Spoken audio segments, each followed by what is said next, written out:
Саламатсыздар құрметті көрермендер. Осы видеода біз білім инновация лицейдің өткен емтихандардың сұрақтарды талдаймыз. Бірінші сұрақтан бастайық. Мәскеу мен Камчатка арасындағы уақыт айырмашылығы 9 сағатқа тең. Ал Мәскеу мен Прага арасында 2 сағат. Егер Камчатка таңғы сағат 10 болса, онда Мәскеуде 1 қаңтар болады. Прагадағы уақытты анықтаңыз. Мәскеудің уақыт табу үшін біз Камчатканың уақытынан, бізде уақыты 10:00-ден біз 9-ды аламыз. Бізде түнгі сағат 1:00 шығады. Енді бізде Мәскеуде дегенмен бізде 1 қаңтар сағаты 1:00 болады. Праганың уақыт табу үшін біз Мәскеудің уақытынан 2-ні аламыз. Бізде шығады кешкі сағат 23:00. Енді Прагада қандай күн болады? Бізде Прагада 31 желтоқсан болады. Неге?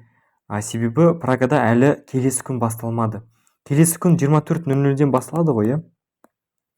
Бірақ Прагада уақыты әлі 23:00. Сол үшін бізде жауабы Е болмайды.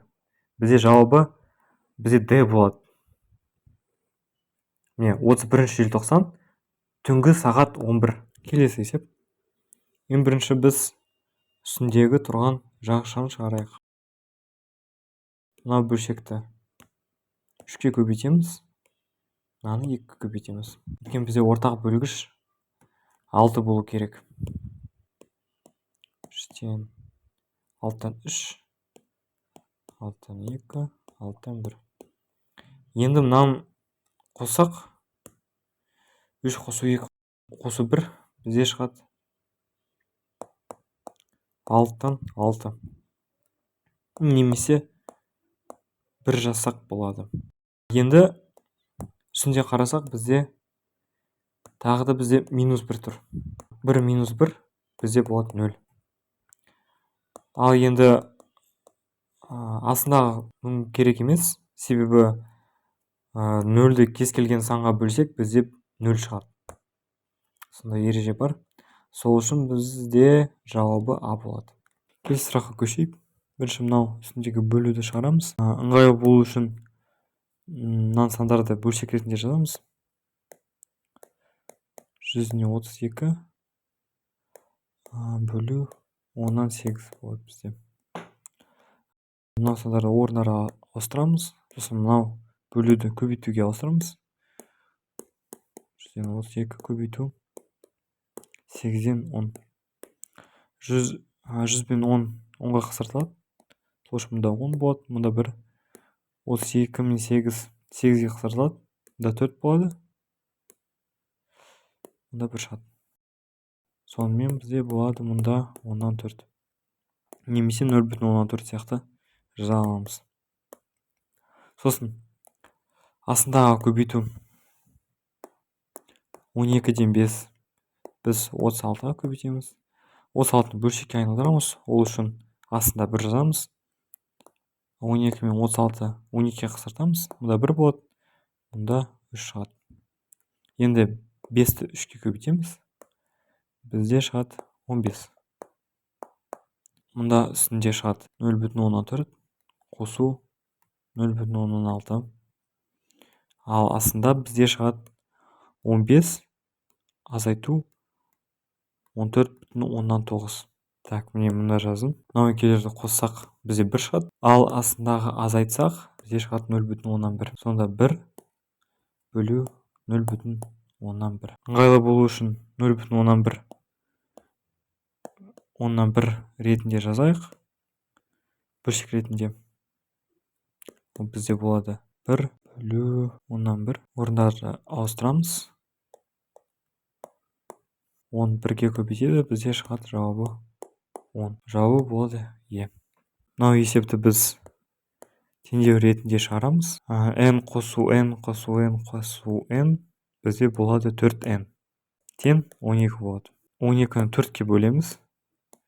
Бізде шығады n3. 1n 3-ке тең болады. Енді мынау дәреженің орнына біз 3-ті қоямыз. Бізде шығады 2 3-ші дәрежеде 2 куб. Оны табу үшін біз 2-ні 3 рет 2-ні көбейтеміз өз-өзіне. Бізде шығады 8. Сол үшін жауабы С. Сағаттың 10%-ға арзандатылғаннан кейінгі бағасы 90 мың теңге болып қалды. Сағаттың бастапқы бағасы нешеге тең? Негізі бұл есепті шығару үшін бізде бірнеше тәсіл бар, бірақ мен бір тәсілмен шығарайын. Мен ойымша бұл ыңғайлы тәсіл. X бізде 100%, ал 90 мың бізде 90%. Неге X? Себебі біз скидкаға дейін толық бағасын білмейміз, сол үшін мен оны X ретінде алдым. Міне, X бізде 100% болады. Ал 90% алдым, себебі 100%-дан 10% алсақ, бізде 90% шығады. 90% бұл бізде 90 мың теңге. Ал енді біз крест-накрест шығарамыз. Яғни 90 мыңды 100-ге көбейтеміз, ал X-ті 90-ға көбейтеміз. Бізде яғни теңдеу болады. Теңдеу ретінде болады. Мынаны 90 мыңды 100-ге көбейтуге міндетті емес. Жай осылай қалдыруға болады. Ал енді мынаны бөлу ретінде 10 жаққа апарамыз. 90 мың көбейту 100 бөлеміз 90. Енді біз қысқарамыз. 90-ды 100-ге қысқарамыз. 10-ға бөлуге болады оларды. Мұнда 9 шығады, мұнда 10 шығады. 9-ды 90 мыңға қысқарамыз. 9-ға мұнда 1 болады, ал мұнда 10 мың шығады. Ал енді 10 мыңды 10-ға көбейтеміз. Бізде шығады 100 мың. Яғни жауабы А болады. 3 пакетте 100 кг картоп бар. Бірінші және екінші пакеттердің салмағы 50 кг. Ал екінші және үшінші пакеттердің салмағы 70 кг картоп болса, онда бірінші пакеттің салмағы неге тең? Бұл бізде теңдеу ретінде болады. Бұл есеп. Ал енді мысалы бірінші пакетті біз А ретінде алайық. Өйткені ол белгісіз салмағы оның. Нақты салмағы белгісіз, сол үшін А ретінде жаздық. Екінші Б және үшінші С болады. А, Б, С, яғни. Мынау есепті теңдеу ретінде жазайық. 3 пакетте 100 кг картоп бар. Оны теңдеу ретінде жазу үшін біз 3 мәндерді қосамыз. Бізде тең шығады 100. Енді бірінші және екінші пакеттердің салмағы 50. Яғни А плюс Б бізде болады 50. Ал екінші және үшінші пакеттердің салмағы 70. Сол үшін Б плюс С бізде болады 70. Енді мысалы мынаның орнына біз 50-ні жаза аламыз. Немесе Б плюс С-ның орнына 70 деп жаза аламыз. Негізі разница жоқ қатты. Сол үшін мысалы мен мынаны алайын. Ал енді жазайын. 50 плюс С бізде тең 100-ге. Ал енді 50-ні 10 жаққа лақтырамыз. Бізде минусқа ауыстырады. 100 минус 50.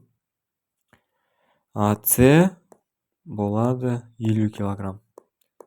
Дегенмен үшінші пакет бізде 50 кг болады. Ал енді бізге негізі бірінші пакетті сұрап жатыр. Сол үшін біз С-ні қолданамыз. Міне мысалы. Мұнда С-ның орнына біз 50 жаза аламыз. Солай біз екінші пакетті таба аламыз. Б плюс 50. С-ның орнына 50 жазамыз. Тең 70. Енді 50-ні 10 жаққа лақтырамыз. Б тең 70 минус 50. Б тең 20 болады. Ал енді Б-ның орнына 20 жазамыз. Бізде есептеп бірінші пакет сұрап жатыр ғой. Бірінші пакет бізде А. Сол үшін А-ны табайық. 20-ны 10 жаққа лақтырамыз. А тең 30 шығады. 50-ден 20 аламыз. Сол үшін бізде 30 шығады. Жауабы болады С. Екі санның қосындысы 465-ге тең. Бірінші санның 70%, екінші саннан 6-ға кем болса, екінші сан неге тең? Енді біз екі санның мәнін білмейміз ғой. Сол үшін оны x және y ретінде аламыз. X қосу y бізде болады 465. Енді бірінші санның 70% дейді. 70% бұл бізде бөлшек ретінде болады 10-7. 10-7x қараймыз, екінші саннан 6-ға кем болса.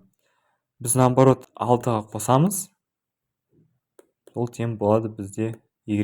Енді біз мынау y-дің орнына мынау мәнді жаза аламыз. Бізде шығады x қосу 10-7x қосу 6 тең 465. Енді мынаны шығара аламыз. Мынау x-ның алдында бізде 1 тұр ғой. Бірақ 11-ді 10 бөлінген 10 ретінде жаза аламыз. Сосын мынау 6-ны 10 жаққа лақтыра аламыз. Ол бізде азайту болады.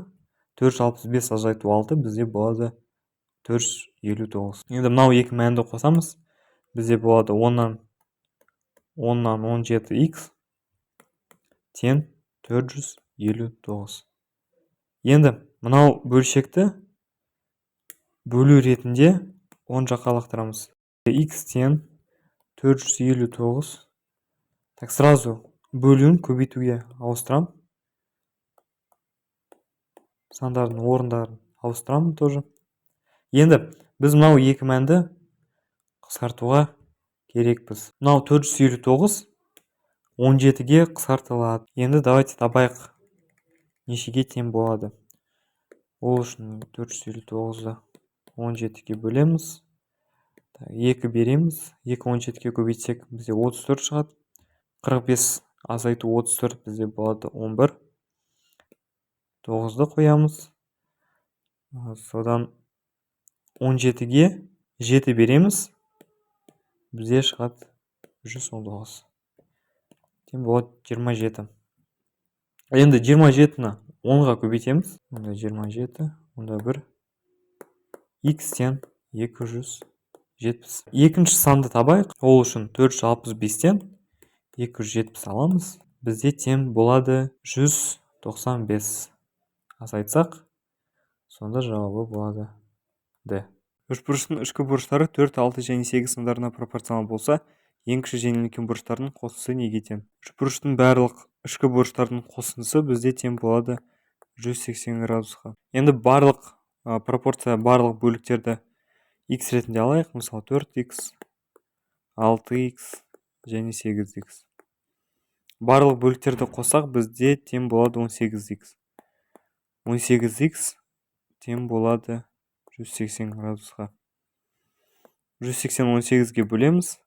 Бізде x тең шығады 10 градус. Енді бізде сұрап жатыр ең кіші және үлкен бұрыштардың қосындысы неге тең? Ең кіші бізде болады 4, ең үлкен 8. Енді 4-ті 10-ға көбейтеміз. Бізде болады 40. 8-ді 10-ға көбейтеміз. Бізде болады 80. Оларды қосамыз.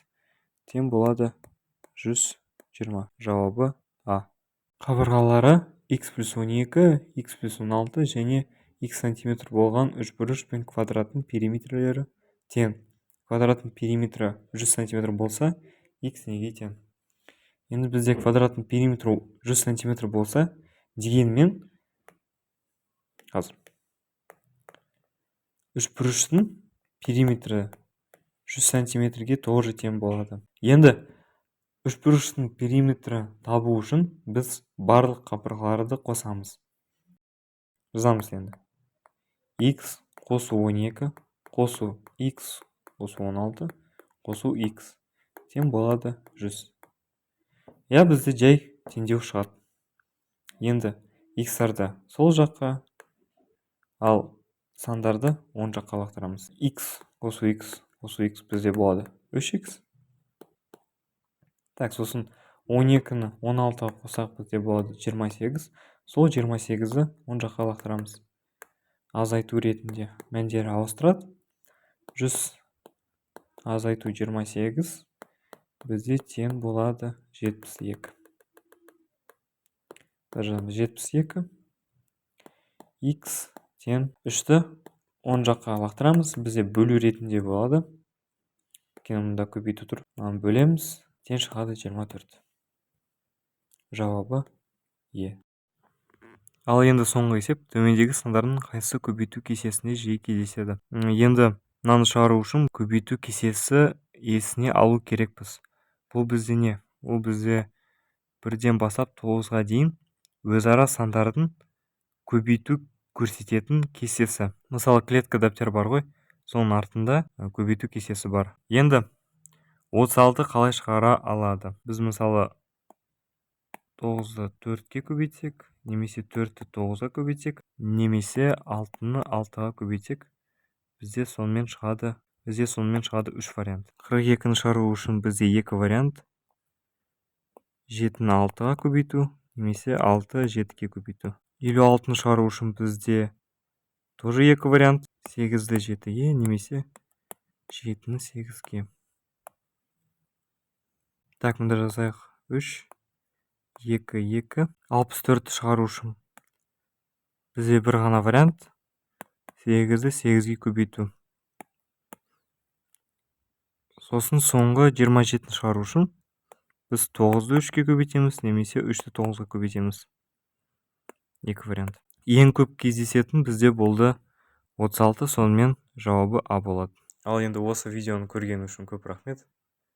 Пайданы тигізді деп ойлаймын. Экзамендарда, емтихандарда сәттілік. Ал енді сау болыңыз.